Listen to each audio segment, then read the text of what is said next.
welcome and Happy New Year to everybody. Thank you for joining us today for this very important information that we're going to receive from Dr. Mendoza.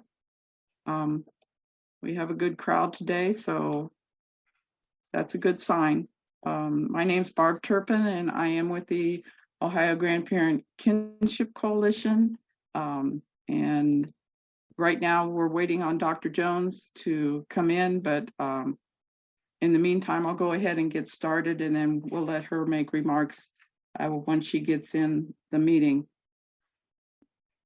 The meeting today is Dr. Nancy Mendoza, and I'll introduce her in a minute. But we are going to randomly select one of the caregivers during the meeting to receive a $50 gift card, which we'll announce at the end of the meeting.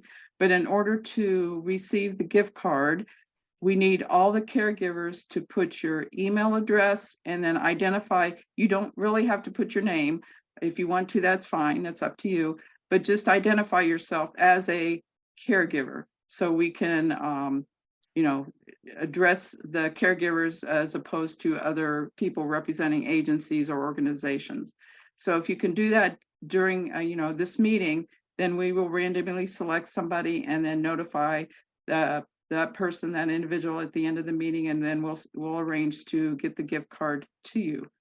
Also, I want to make sure that everybody knows online that we are planning on sending out a kinship caregiver survey, hopefully by the end of this week. And this will be to all OGKC contacts that we have. So if you receive information from us, you'll get the survey, and it is including organizations and anybody who's on the contact list.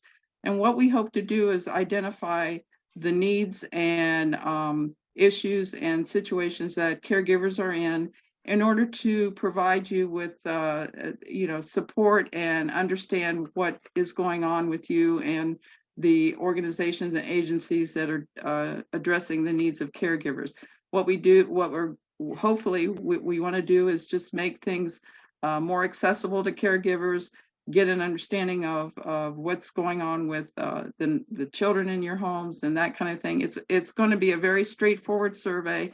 You click on a button and you give the answer. There are a couple in there where you have the choice of giving an opinion or making a statement. So it is going to be hopefully a very straightforward and easy survey to take, not very long, but we want to get that information because we feel it's going to be very important, especially coming down the road when the budget is coming up, when we're looking at advocating for legislation, trying to support caregivers in any way we can. And knowing this kind of information is really going to give us a way to address that with policymakers, legislators, and making sure that they understand what caregivers are facing. So once you get the survey, please complete it.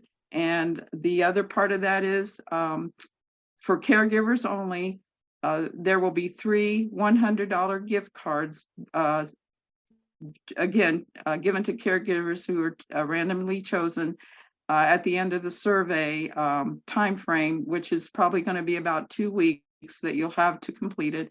And those caregivers will each receive a $100 gift card once the survey the time frame is closed and we select those caregivers. So you could be a lucky person to get that if you complete the survey and submit it to us. Our next Zoom meeting is going to be February 15th. Right now, we don't have a speaker or topic identified, but we'll be sending that out as soon as we get that and get it out in time for people to register. So now I'm going to introduce our speaker today. It is Dr. Nancy Mendoza, and she is going to be talking about she is with the Ohio State University in the School of Social Work, and she's going to be discussing and presenting her program, Kinship Families Project at O.S.U. She's an assistant professor of social work at the Ohio State University. She's worked with kinship families for over 13 years, and is committed to understanding the strengths and challenges of families in order to create and deliver interventions that encourage self-care, communication, and empowerment.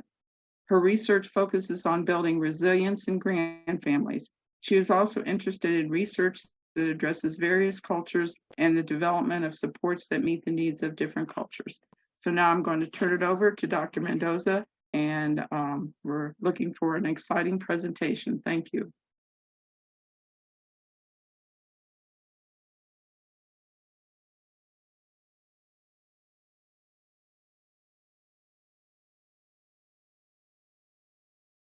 Hello, can you hear me all right? Yes. Yes. Okay. All right. Good job. I'm just taking care of. Let me see if I can get back to where I need to be.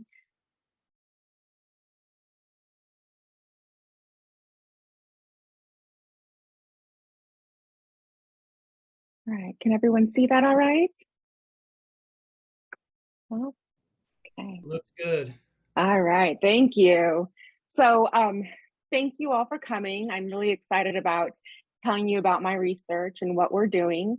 As Barb mentioned, my name is Nancy.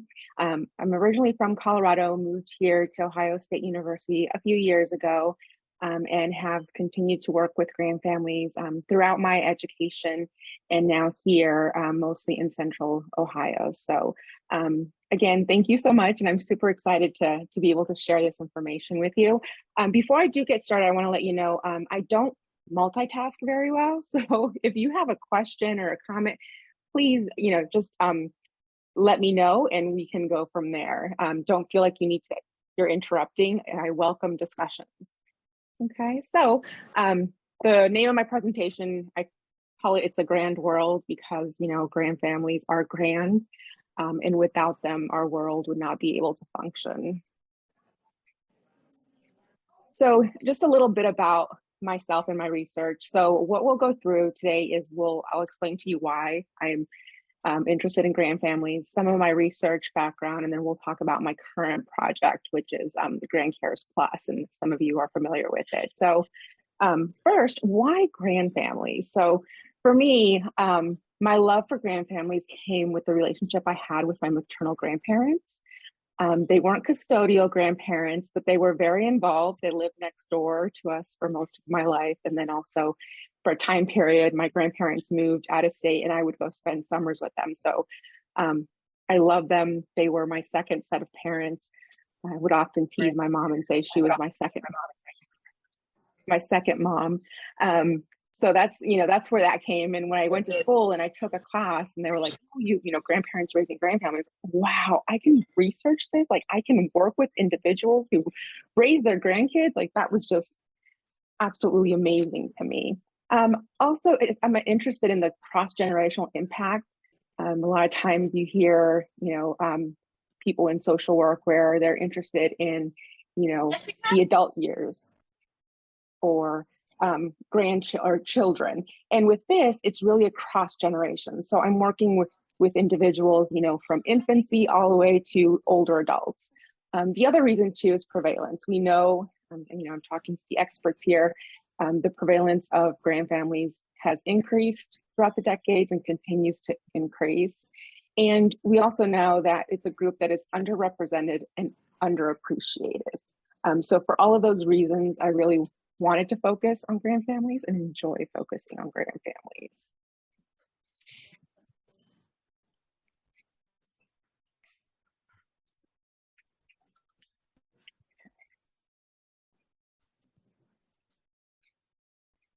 Did I skip one there? Give me just a second. It's going all crazy on me.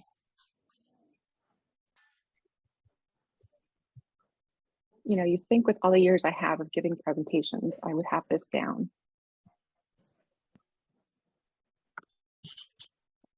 No? We'll start all over. How about that? I'm sorry for this. I apologize.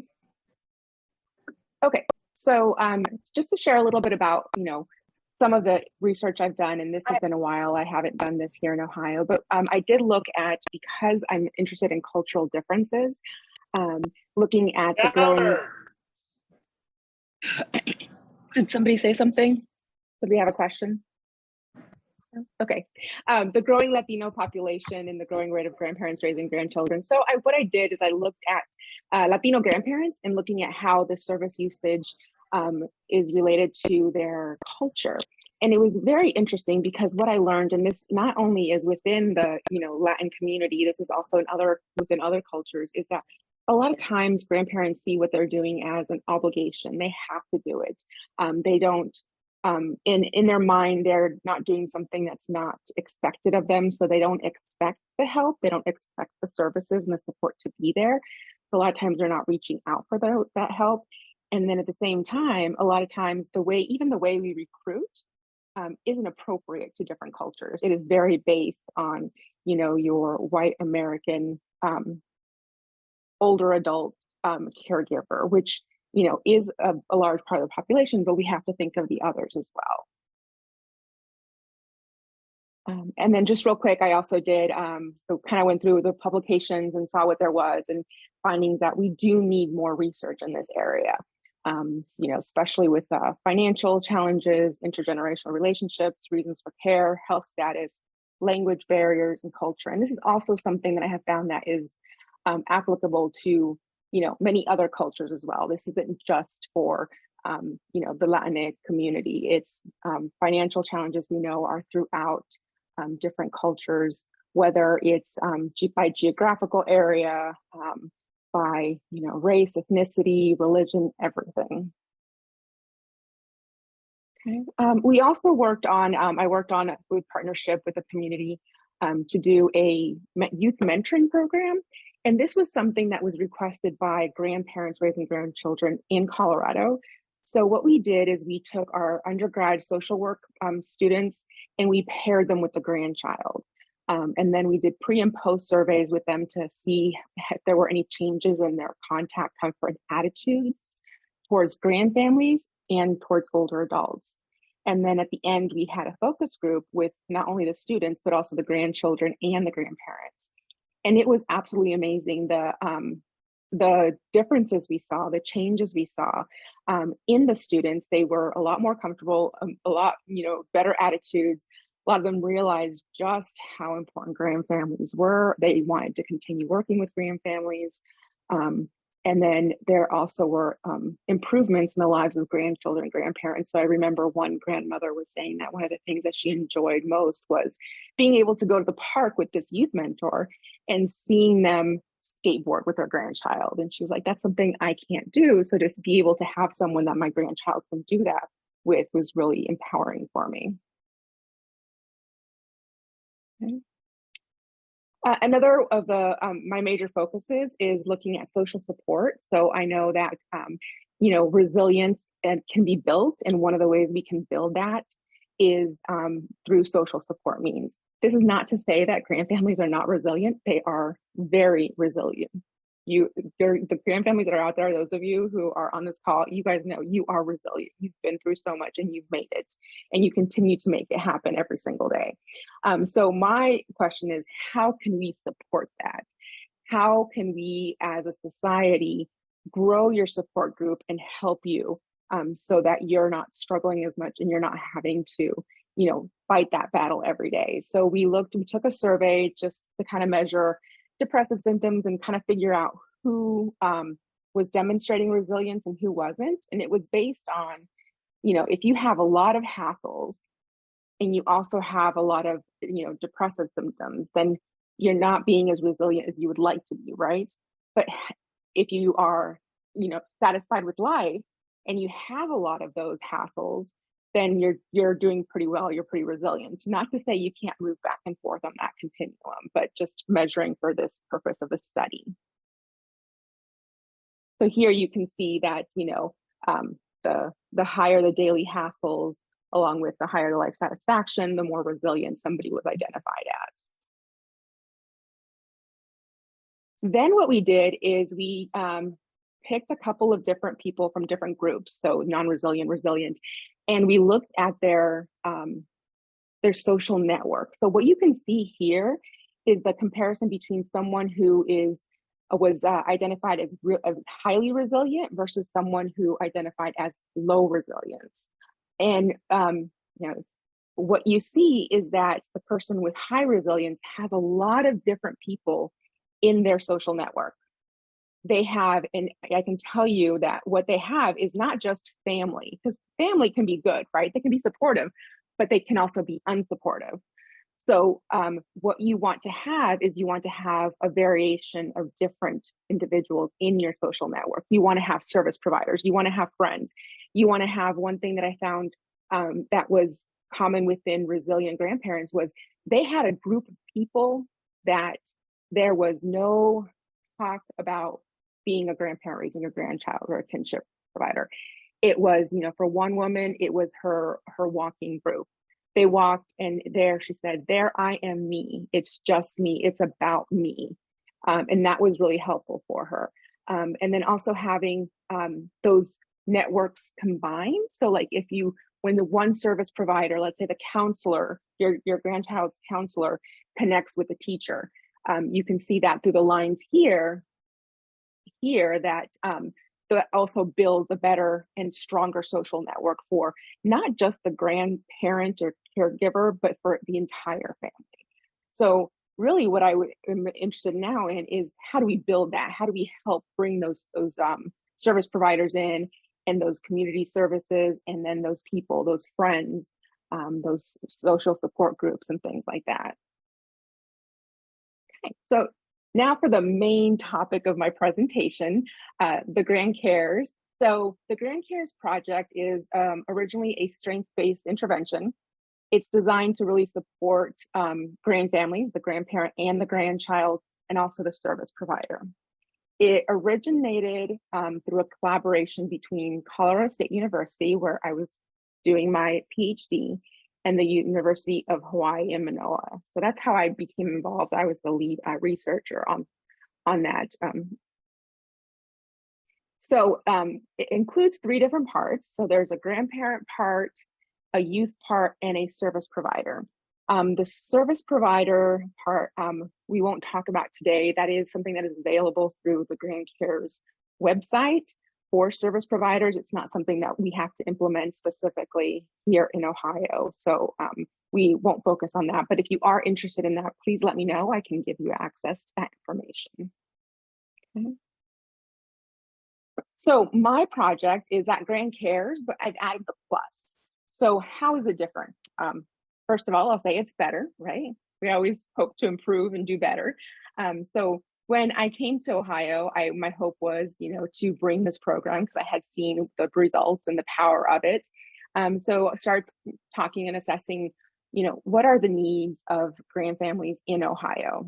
We talked to service providers and grandfamilies, and what we found is, there's a lot of needs out there that are not being met. But the 2 themes that were very common that people wanted more information about were opioids and trauma.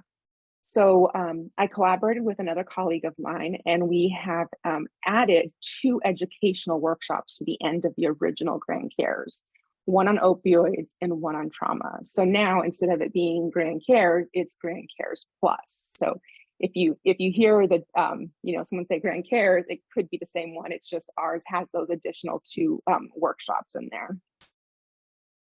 And so to get more in detail on what it is, it's it's 2 different classes. One is for the grandparents. The other one is for youth who are being raised by grandparents or other relatives between the ages of 9 and 12. It's a self-care education that helps with dealing with stress and the demands of being in a grand family. It helps communication skills, and it really, really focuses on self-care, taking care of yourself. We like to say, you can't take care of someone else until you've taken care of yourself. You need to care for yourself to be able to give care. And then the grandchildren, they focus on the same things. It's parallel with what their grandparents are learning, but in an age-appropriate way using 4-H principles. And then also, we put in there some strategies to help them with positive youth and leadership development. Any questions so far?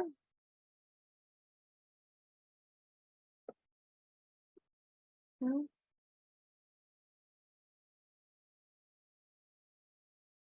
Okay.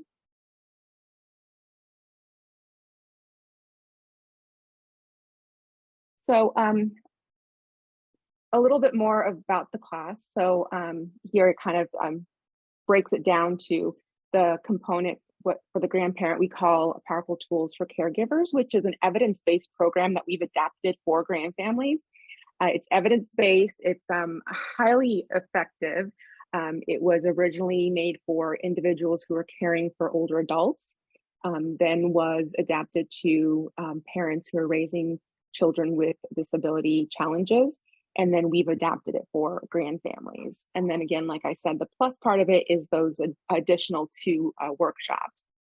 So what we do is we say that, we're building your toolbox, your caregiver toolbox. So we develop self-care tools that really help reduce stress, change negative self-talk, helping you to communicate your needs and also communicate like in difficult situations or when there's difficult feelings involved, recognizing your emotions and helping you deal with those, making those tough caregiver decisions. We do set goals. We set weekly goals that are small and accomplished. You can accomplish them to motivate you to take care of yourself. We also talk about problem solving, and then we learn about trauma and opioids.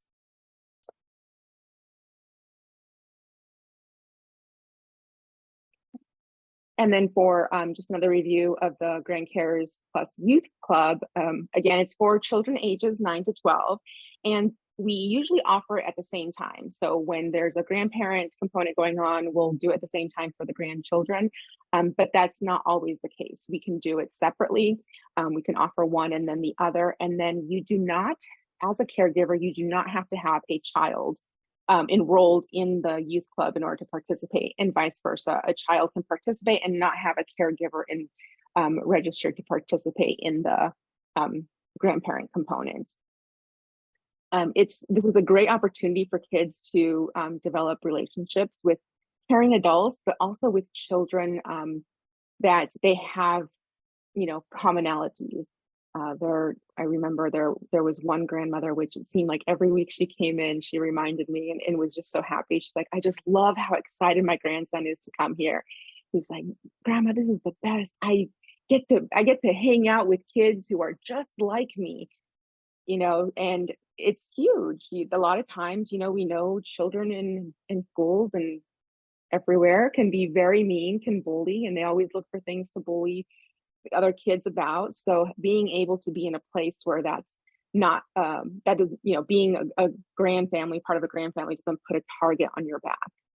And then during this program, the grandchildren, they work on communication as well as the same with the grandparents, and critical thinking. They work on goal setting as well. We encourage them to share their goal with their caregiver each week, and then they come back and report on it each week.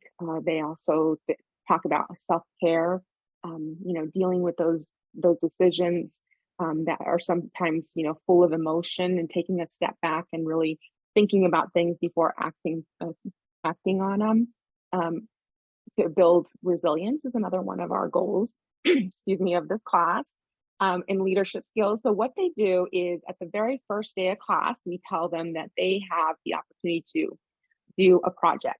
They can do a project, like they can throw a party, they can throw, a celebration, whatever, an awards assembly. Usually the favorite is a, celebration of the end of the program, or there's a thank you for the grandparents for everything they do. And each week they work on a piece of it. So what's our theme? What are we going to do? How are we going to do it? Who's going to be responsible? Who are we going to invite? And it works up to the very last day where they throw this event, and then everyone attends.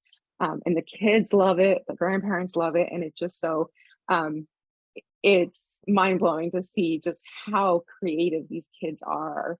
I don't work a lot with kids, so I'm easily amazed, but they are just amazing because the things they come up with and the thank yous and the appreciation and love they have for their grandparents is just heartwarming. Okay, so I'll pause again. Any questions? Sonia, I see a hand up. Yes, thank you.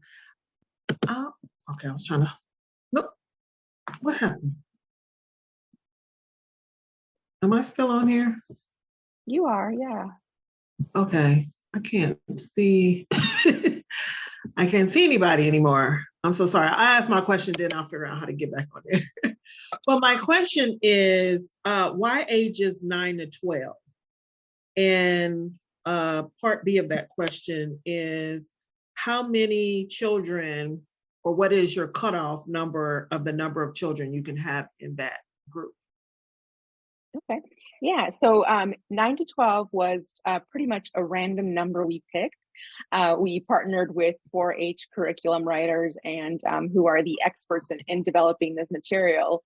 And what we found was that was the closest we can get, because there are so many differences between ages. Like if you do like 1 to 4, it's completely different, right? So this was as close as we can get where there's more similarity between the a 9 and a 12. And even then you get a 9-year-old and a 12-year-old and they can be completely different. So our goal is to start with ages 9 to 12, and then from there create other ones that are more appropriate for other age groups. And as for a maximum, so the guidelines set a maximum of 15 students per class. We usually do not do that just because we like the smaller groups. They're easier to facilitate. And most importantly, the smaller the group, the more the children get to know each other and trust each other. So we usually cap it at about 6 grandchildren. I think the most we've ever had is 8. Okay. Thank you for your question. Thank you. Any other questions? Comments? All right. I will throw a quick question out there. I think it probably goes without saying. As I'm typing all this, I figure I may as well just ask, is this information going to be accessible on the OGKC website or via email or by other means? Yes, so I am more than happy to share it. Barb, can I send it to you and you can share it with all the attendees?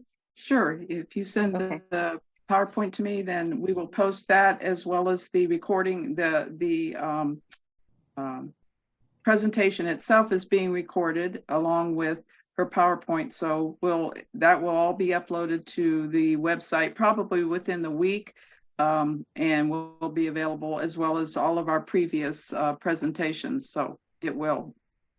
Great, thanks, Barb. Hey, we're actually looking to send a newsletter out at the beginning of February. So I'd really like to include some of this information in our newsletter.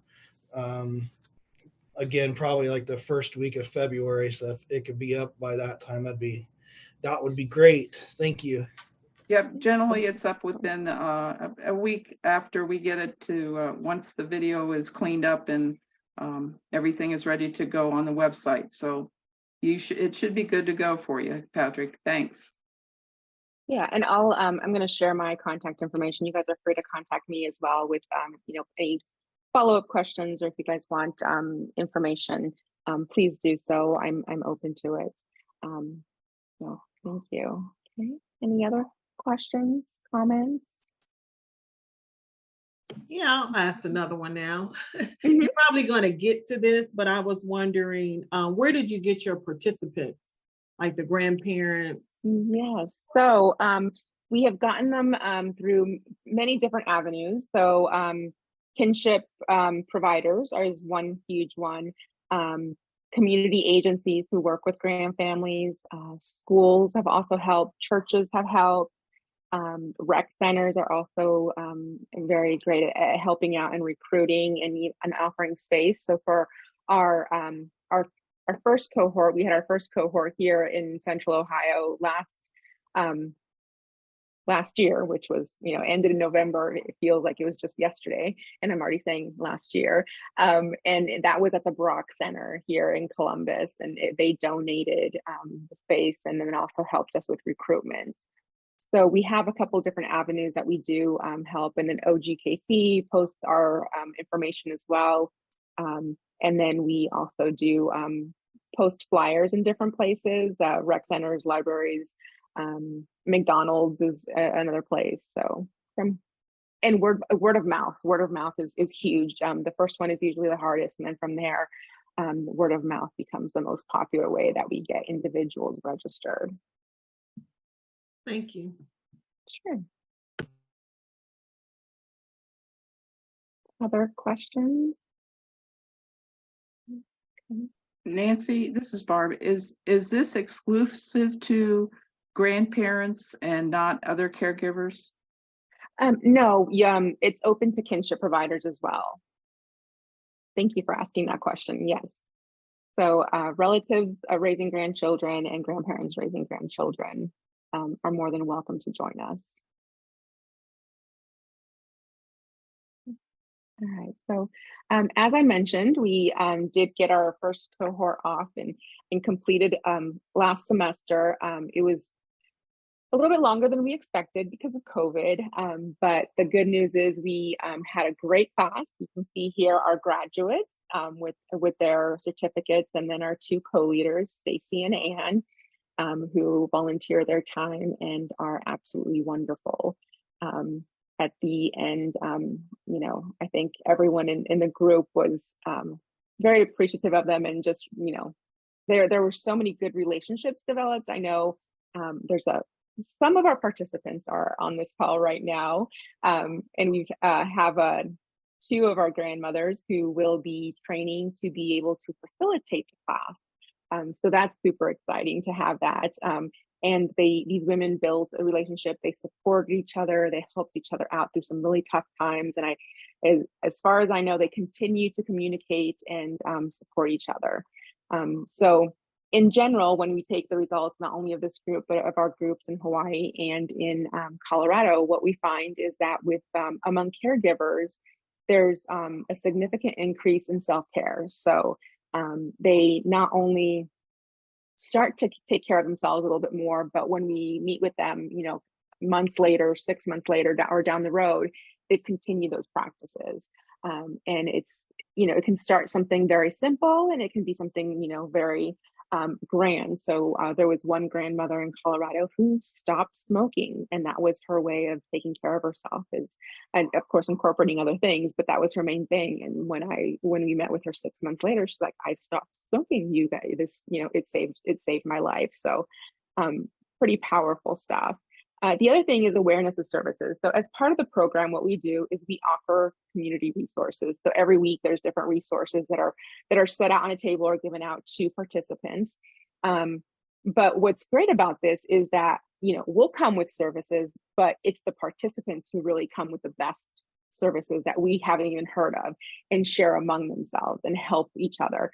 We also find that, if 1 week we're discussing something and a topic comes up that there's more information needed, then the following week we'll make sure to have resources based on that one. So for example, IEPs, if there's a question about IEPs, there's a part where we talk about IEPs. So we'll have information available on resources and, learning what what it is. A lot of people don't know what they are, and how to, how difficult it is to really, navigate the system and make sure that your child is getting the services they need in a way that they need them. The other thing is caregiver confidence. We see an increase in their own confidence of the caregivers. They recognize not that we change the way that they are caregiving, but they recognize that what they're doing is absolutely amazing. They're on the right road. They're doing a great job, and that you see that confidence build.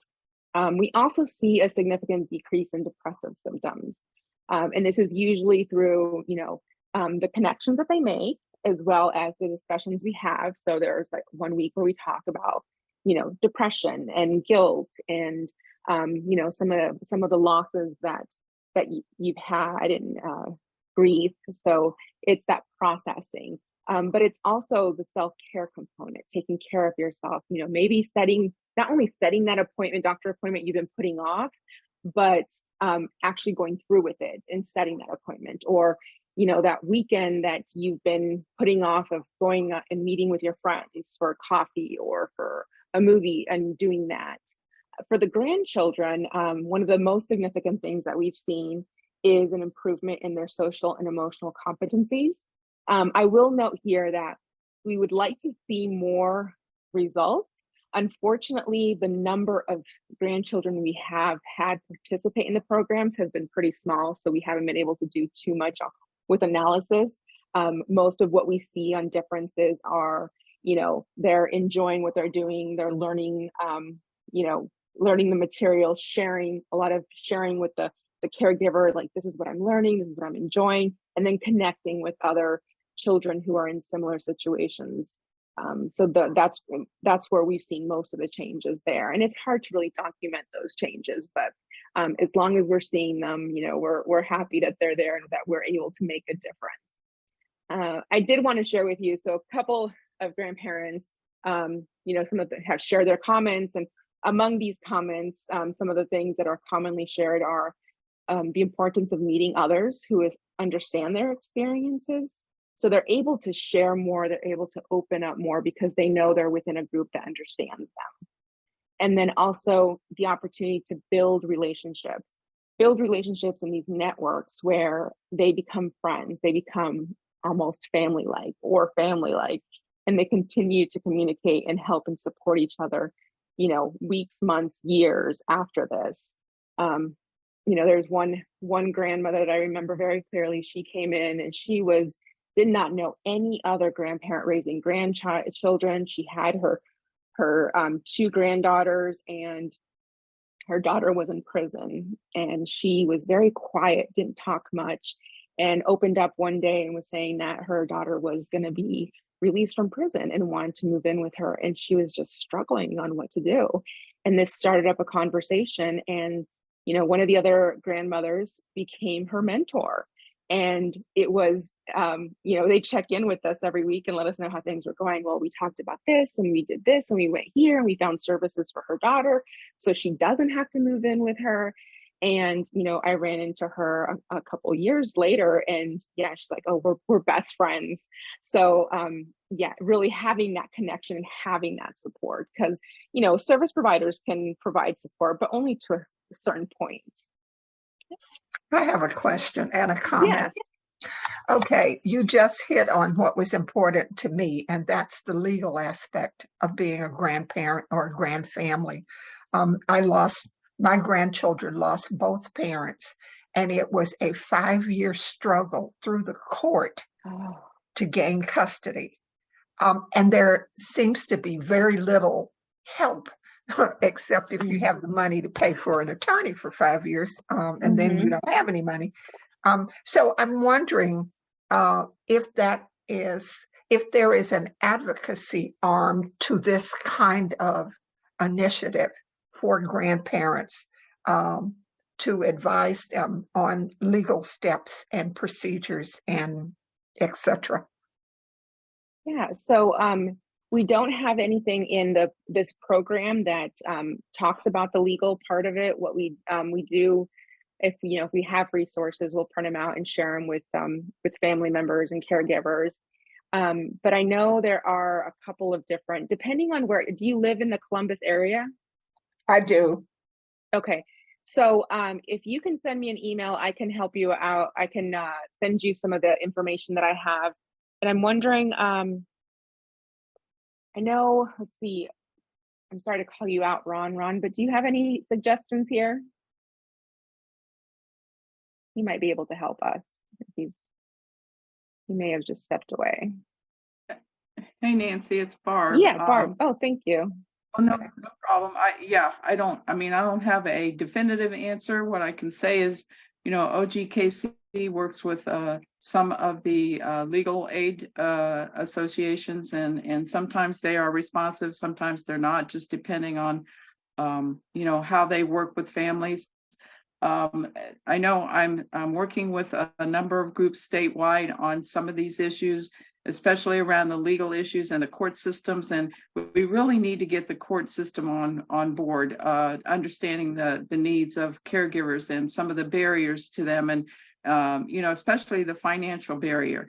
And so I am participating with a number of groups statewide that are going to start addressing some of these issues within the systems that caregivers have to deal with. And obviously it's not going to be an overnight process, but hopefully with our survey and some of the feedback that Nancy is getting, some of the feedback that Angela Tobin and her support group provides to her, we will put this the picture together for the courts and for some of the other social service agencies. The Department of Job and Family Services is a big one, and put this together and try to get this message across to them that the system is not user-friendly, and we are going to try to help it to become more user-friendly for grand families and kinship caregivers throughout the state, because you shouldn't have to deal with that kind of a barrier to wanting to provide that care to your grandchild or another child, a relative, or a friend's child, in order to provide them with support and a stable family. So thank you for making that an issue that you have, as well as many that I hear from on a regular basis throughout the state. And so when you do get our survey, please make sure that you indicate those areas that you are struggling with and having problems with, because then that puts a picture together that we can take and talk with the courts and talk with some of these other organizations and agencies that you deal with on a regular basis. And that's how we get change done. And there may be a point in time where we reach out to caregivers, we reach out to other organizations, to advocacy groups, and say, we need you to contact so-and-so. We need you to write a letter to your legislator. We need you to, stand up and share your story and be a voice, because you can tell your story better than I can. And it's more impactful to hear from you as the caregiver who has gone through it. And so we will be making sure that when those time comes, we reach out to you, and hopefully, you will be able and willing to support and be part of that movement. But I think this year is going to be a really challenging year, because there's going to be budget coming up. There's legislation that's has being passed or being presented, and it's not always supportive of caregivers, and so we have to have a voice in that process.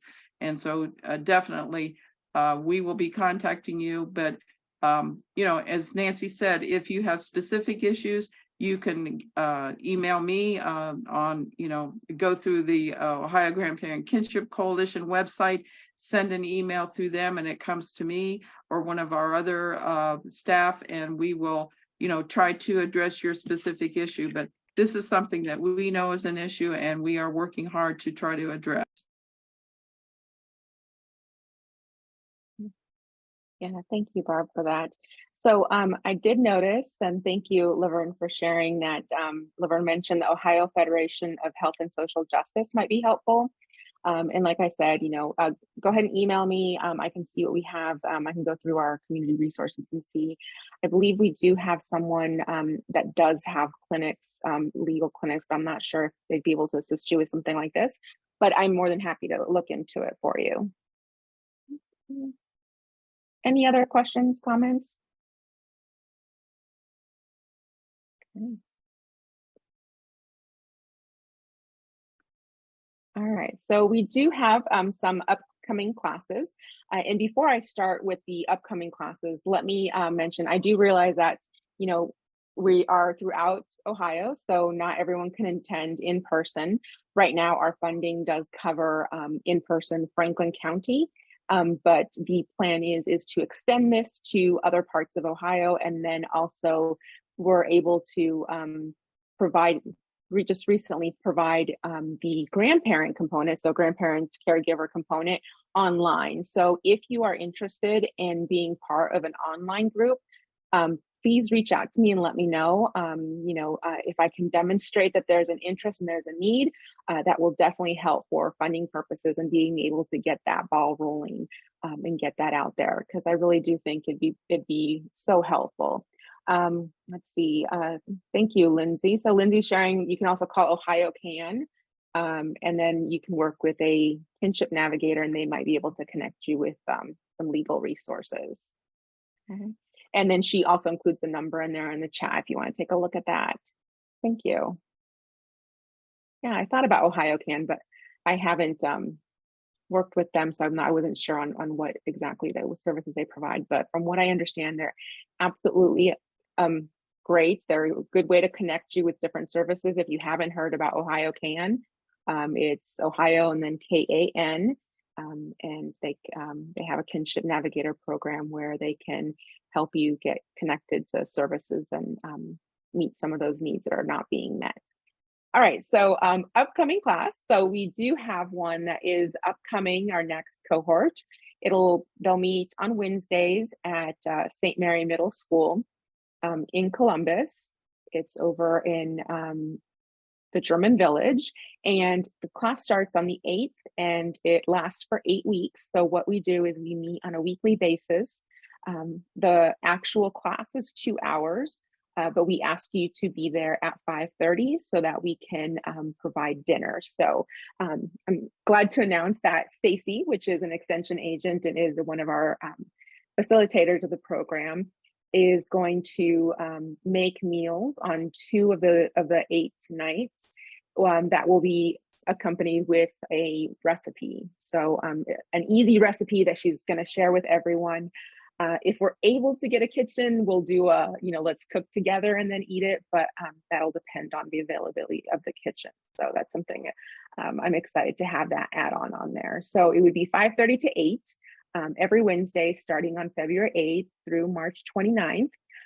You do not have to attend all of them. It's recommended that you do. And we do have an incentive. So for every class you attend, we're able to give you $10. And if you attend all 8 of them, then you get an extra $20. So you get a total of $100. Of course, I do have to mention that this is part of a study. So what we do is we ask you to fill out a survey. We had originally had a survey that didn't go as well as we had hoped. It was too much, and it was too much of a burden for our participants. So we've decided to change it. It's now a much, much shorter survey, and then a focus group or interview at the end. But please note, you do not have to participate in the research study in order to take part of the class. You can take part of the class and refuse to do the research study. So there's no penalty, or you're not going to lose any benefits or anything. And then, as I mentioned earlier, 2 of our graduates, grandmothers raising grandchildren, are gonna be offering another session here in Columbus, and we're thinking about it will probably be around March. So we'll have more information on that coming soon. If you are interested in either one of these, you can contact us and get you registered. If you're interested, if the Wednesdays at 5:30 to 8 don't work, or the dates don't work, please reach out to us. Let us know what days work for you, what times work for you, where we want to be able to offer times and days according to your availability and what's best for you.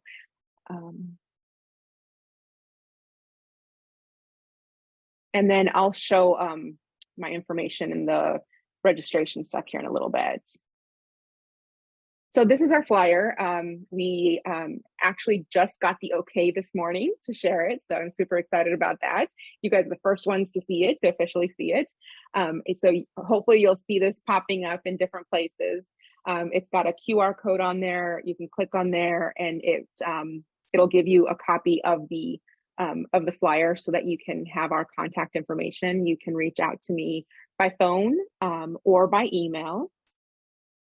And let's see if I think okay, whoops. There I go again.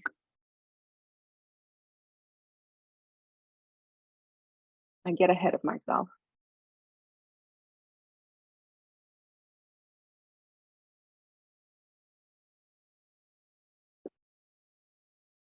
Okay.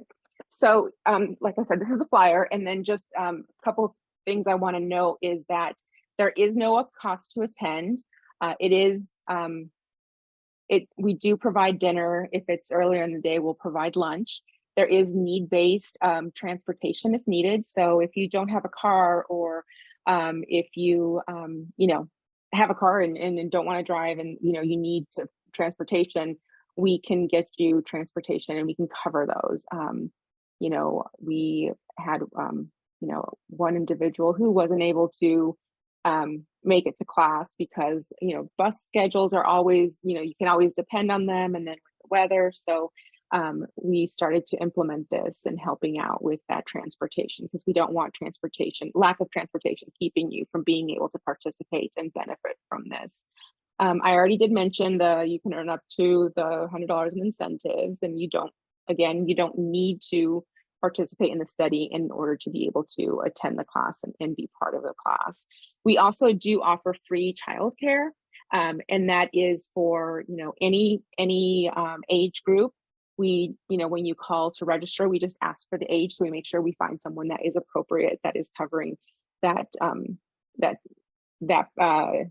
time slot that is available and has knowledge with the age group. And then also if there are any special needs that we need to keep into consideration, we want to make sure that we're doing that. And it can be any child. It doesn't have to be like, I know there was a question on like, well, my child is 10, so they qualify for the youth component, but I don't want them to be part of the youth component.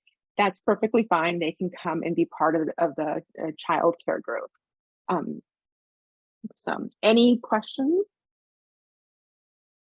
Comments, concerns? Oh, there it is.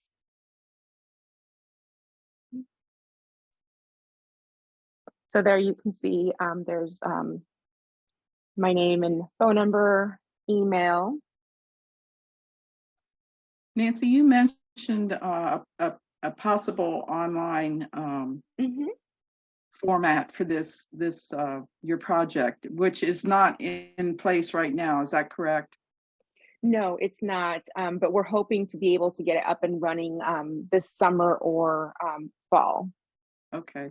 So when that happens, then are you going to be able to have more participants in the online format, or will it be the same format as you're having in person? We like to keep it small, so we can have more, but again, we would probably cut it off at about 10 participants, just to make sure that the group isn't too big. And not only for the purposes of building a relationship among the participants, but also for conversations. We have conversations, and we want to make sure everyone has the time and the opportunity to share their thoughts. Sure. Now, is there any future potential for this to be replicated by other organizations or in other parts of the state? Yes. So the goal is so we started out with this, the funding comes from Franklin County Office on Aging, and then also from the Osteopathic Heritage Foundation. So that's why we're focusing on Columbus, or Franklin County, I should say, Franklin County, because of that. But once we're able to complete this and demonstrate that, it's helpful, it's something the community wants and needs and likes, then we'll be able to get more funding and then expand it to other parts of the state. And we now have Ann, Stacy, and then we'll have 2 more individuals who will also be trained. And the goal is just to continue to train individuals throughout the state to be able to offer this program. Well, that's exciting. I'm really excited about this the future of it, of this whole project. Yeah, I know it's I've got someone that's interested in is it Athens County, that is interested in becoming a co-leader as well, and running a program there. So we just have to get that evidence and get the funding, and then we can move forward. But so far, things are looking good for us, and there does seem to be a need for a program like this and positive results.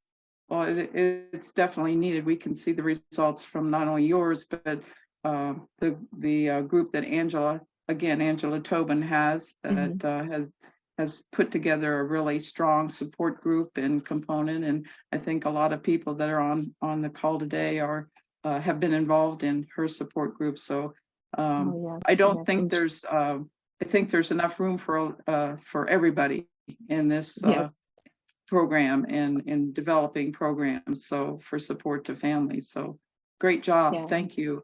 Yeah, and Angela has been absolutely wonderful. She helped us with recruitment as well, and I actually was able to attend one of the support groups and talk about this program. So I really appreciated that, and you know, we're all working together to try to you know, support grand families. Right, everybody's supporting everybody, and that's what this is all about: is people reaching out and being there for everybody. So. We appreciate what you're doing and looking forward to the future. Definitely looking forward to expansion and getting it around all of the areas in the state, because it's much needed. Are there any other questions for Nancy at this point? I think she's done a very good job in explaining what their goals are and what how the program is presented to families. And I think it seems like a very warm and inviting atmosphere that not just the caregivers but the children can be part of. And I think that's what is important in dealing with some of the issues and stresses that you have on a day-to-day basis. So hopefully we can see this happen over the next year or so, have it in different parts of the state. Well, thank you, Nancy. We appreciate you coming and sharing with us today. And I would like giving to us say something. Yes, go ahead. I really like the presentation. I wish that my grands were younger and that I was in Columbus so that I could participate. But I'm anxious to see this also grow and come to other states. I'm in Ohio. And it's much needed all over. And it sounds like it's really wonderful. Not just for the grandparents or the kinship caregivers, but also for the children, because they need that support. They need, thank goodness mine are their brothers, their siblings, so they have each other. But then you have those that don't have anyone, and they're shy, they don't take well to other children.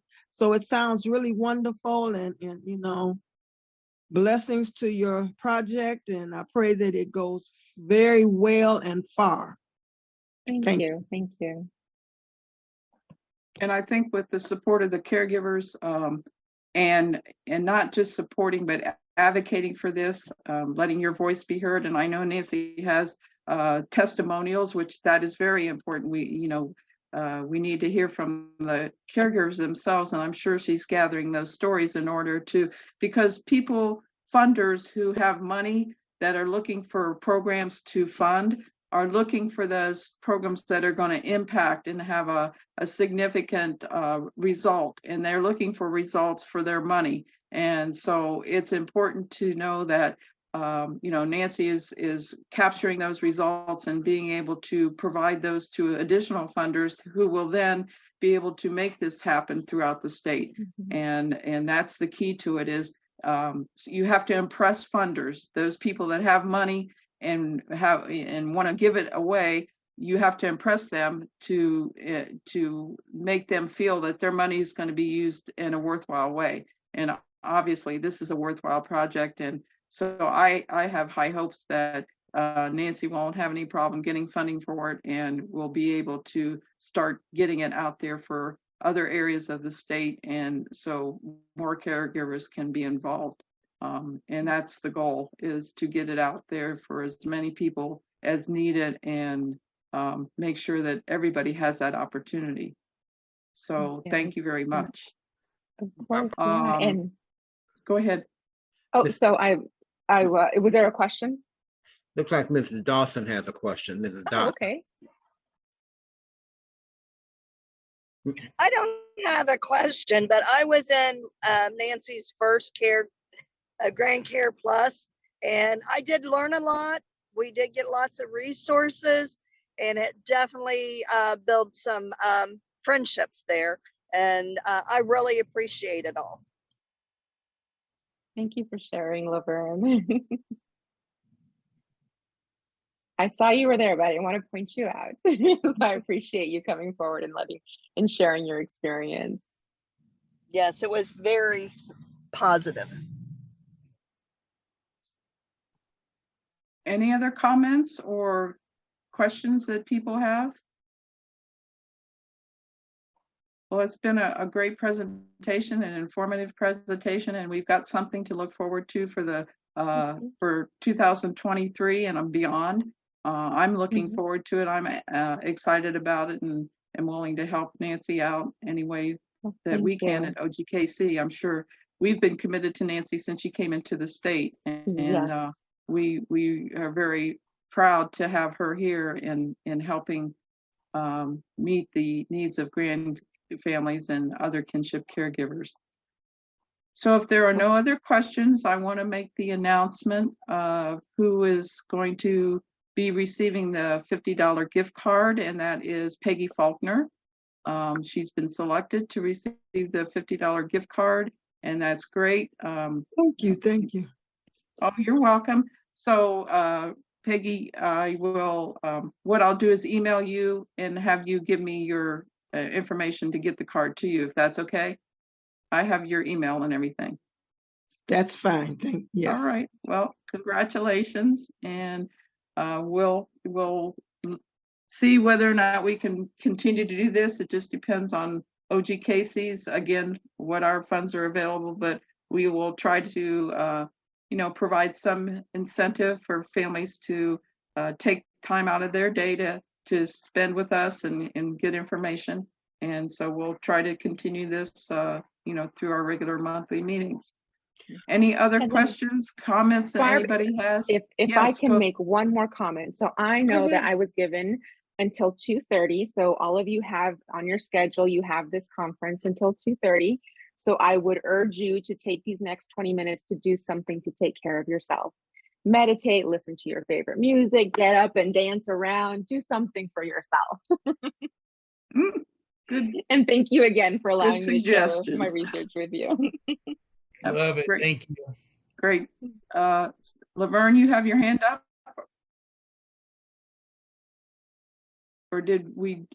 No, Patrick had his hand up, but I don't think he had the. No, that was supposed to be a hand clap for the winner. Sorry. Okay. All right. We're all happy for Peggy. So, all right. If there are no other questions or issues to be raised, thank you all for coming and listening, and hopefully you're taking away some information that will be helpful now and hopefully in the future. And we thank Dr. Mendoza for her taking her time out of her day, and we wish you well, as you move forward with your project. And so thank you, everybody. Have a great rest of the day. Like she said, take the next 20 minutes and just relax and get a cup of coffee and sit back and think about nothing, and enjoy the rest of your day. And we'll see you next month on, let me check, on February 15th. We'll send out a meeting notice here shortly towards the end of the month. And again, expect the Kinship Caregiver Survey and, complete that survey so you can be eligible for a $100 gift certificate. But more than that, we need to know about what's going on with families so we can then make 2023 better for kinship families. So thank you and take care. It's a gift card. Gift card. Thank you, everyone.